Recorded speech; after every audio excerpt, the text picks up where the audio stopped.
Salutations, friends. It's true, thrift stores are opening all over the country. After 89 days of complete isolation, I finally got to go to a real store and walk around with my mask on, of course, and buy junk. And now I am here to show that junk to you because I'm very excited about it and I need a video for this week. Now, I did only go to one store and it was a store that I'd never been to before. It was my first time going. I didn't find a lot of clothes. In fact, I only found one top, but I did find quite a few little like trinkets and things. And the prices were great. It's run by an older lesbian couple. The lady I met there was very nice, very kind, super sweet. All of their prices were super fair, super low, like actual thrift store prices. I think the most expensive thing I bought was $8, but for the most part, everything I found was under $3. So let's just get into it. We'll start with my one piece of clothing that I found. Is this button-up top with this polka dotted textured detailing. It's a modern top and I already knew it was going to be a little bit big on me, but that's totally fine. I was planning on flipping it as soon as I picked it up because I thought it'd make a really cute short sleeve top if I could figure out how to do that without ruining the hem. But I thought it'd look really nice underneath the things, underneath like a vest with this nice textured collar popping out. And it was $1.25. I think it was regular $3, but they were having a 50% off on all their clothing deal thing. So $1.25 for potentially a really cute top. Not mad about that. And then moving on to the most expensive piece I bought was this amazing piece. It was $8, which I am totally willing to pay for this. It is an old Victorian, Edwardian style. It was from a newspaper or magazine or something. It is double-sided, you can see through the back, but I have not taken it out to look at it. I am planning on getting it a new frame just because this kind of speckled gold is not really my thing, but it's going to remain in here until I do get a new frame, just for fear of like touching and ruining it and getting finger oils all over it. I want to keep it as pristine as possible, but it's got like a wood stove in there, a refrigerator, shoes, hats, kids' clothes, lamps, like all kinds of things. And it's just, my little antique fashion nerd's heart is going wild over this. I'm so stoked about it. Like, this is getting hung on my wall as soon as I can maneuver a place for it. Next are a couple of old books. I collect old books from before the 1950s, especially books that are pre-1920s. I prefer, but I found two books. I found this old medical guide from 1943. It is a small book and it is the American Pocket Medical Dictionary, 17th edition, and I can show you. It belongs to, looks like Dorothy Heltram Thomas, or Thomas may have been the second owner, I am not sure. 17th edition, thoroughly revised, and right down there you can see 1943, so yeah, medical books, I love. I have one from 1912 and this was $2, I believe. And then speaking of 1912, I found this book from 1912 and you can see it was $1.50. It's the Junior Classics, a library for boys and girls, volume 2, folktales and myths, and I love a good folktale and myth.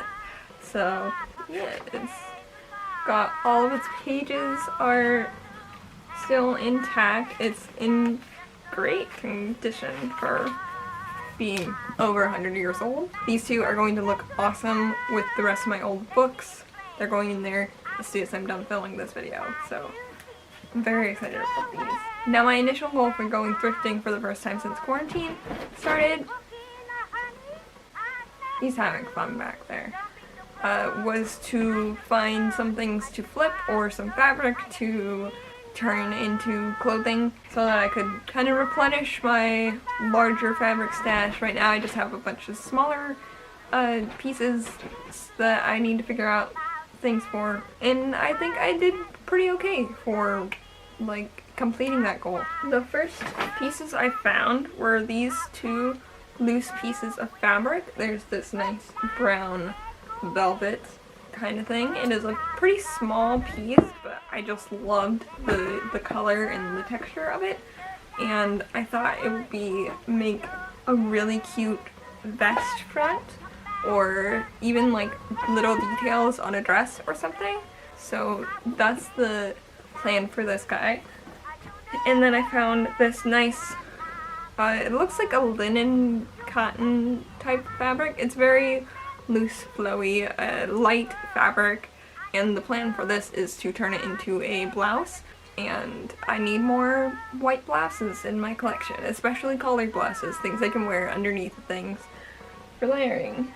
And these two were 50 cents each, so. And then the last piece of like actual fabric I found was this fabric. It's this beautiful foresty green, muted gray with these like weird little almost animal style details all over it. This weird kind of print. It was $1. I couldn't pass it up. It's stunning fabric. It's nice and thick. I think the plan is to turn this into an apron or a pinafore. I think I probably won't have enough here for an actual pinafore, but I think I could finagle this into like a full body apron. So that's the plan for this. And sticking with the fabric theme, but these are like actual things that I'm going to flip into fabric. I found this adorable linen pillowcase with this like netted lace edging on it, and it's definitely old, probably handmade, but I'm planning on using this lace edging and turning into a blouse, probably some sort of button-up or something. I have sketches already laid out for it, but I just thought it would make a very pretty blouse. It definitely needs to be ironed. All of these things I've already washed and dried, so they're clean. This one still smells like an old lady, but in my experience, any sort of linen that is older than 70 years is going to smell like an old lady no matter what you do, so, which I'm not mad about. I kind of like that smell. So that's going to be a new blouse. And then finally for fabric, I have this tablecloth that I found. It's this beautiful rusty autumnal orange. It has this like florally leafy pattern all over it. I think I can get a pinafore out of this, which would be ideal. And this is going to be just perfect for my autumn wardrobe. This is the find, as far as fabric goes, that most excites me. I'm very excited to turn this into something, and if I can get a cute autumn pinafore for $3, I'm not gonna be mad about it. So that was $3. The pillowcase was $2, if I didn't say that already. And the last of the like sewing related items that I got was this bag for $1.50 of just all kinds of vintage buttons. I've already sorted through them, and there is all sorts of fun little things in there and plenty to use on my new fabrics that I got. So I always pick up buttons when I can, especially if they're still in their packaging. And then the last two things that I got, aside from the Victorian print, I think these are the two that I was most excited about finding. We'll start with this adorable little handmade lace pillow. It's so cute and so dainty, and it's the perfect tiny little throw pillow, and I saw it and I knew that it would just look perfect on my little blue couch with my other pillow that I made, and I was totally right. Just look at how cute these things are together. They go perfectly. I'm so excited. I'm just in love with this thing, and the lace is handmade, so yeah, it's so cute. I love the texture and the detail, and it only cost me $2.75, which for an old little lace pillow, not mad about. You definitely cannot find a throw pillow for $2.75 in any sort of modern store, so very exciting. And then my favorite piece, the creme de la creme of what I bought while thrifting. It is the smallest piece, but it is the best piece.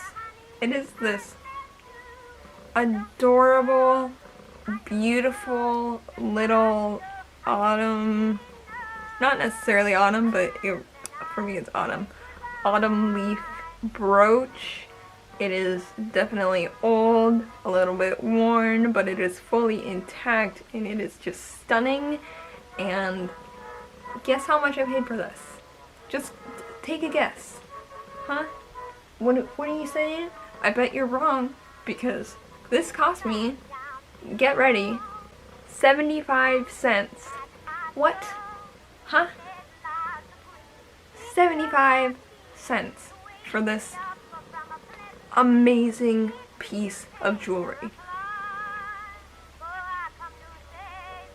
I collect vintage brooches, and I've been trying to like narrow it down to brooches that I would regularly wear, brooches that match my aesthetic, and this is just, it's perfect. I've already worn this. As soon as we got out to the car from the shop, I pulled this thing out of the bag and I took the price tag off and I stuck it to my jacket because I wanted to wear it. I was just that happy about it. That's the last thing and the best thing, and I am so extremely happy with it. Just look at how it's so pretty. Oh my god. I love it.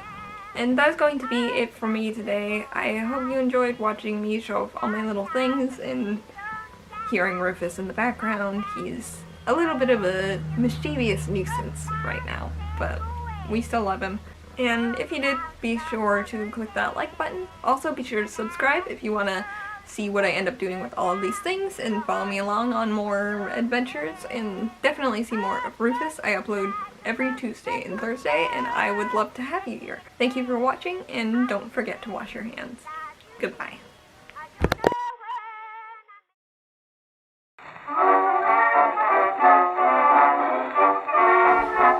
So, I'm living with a toddler. That's essentially what this is. I'm Rufus. You good? What did you knock over?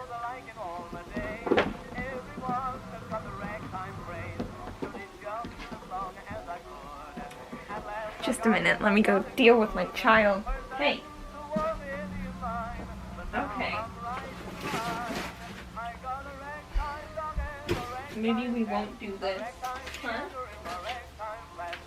You cannot, I repeat, you cannot eat the buttons off of my couch. I'm gonna let him go, and he's gonna go do the exact same thing.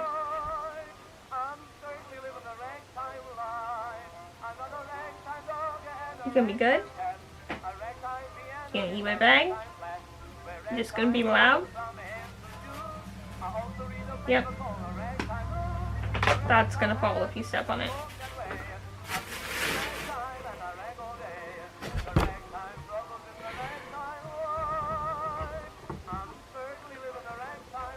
We're just gonna have to do this, and you're just gonna have to deal with cat noises in the background. Went to church the last a Sunday morn. Him's wearing ragtime as sure as you're born. Every busman rings it on his bell. Clocks and watches strike the time as well. Ragtime music, it fills the air. It can't be dodged because it's everywhere.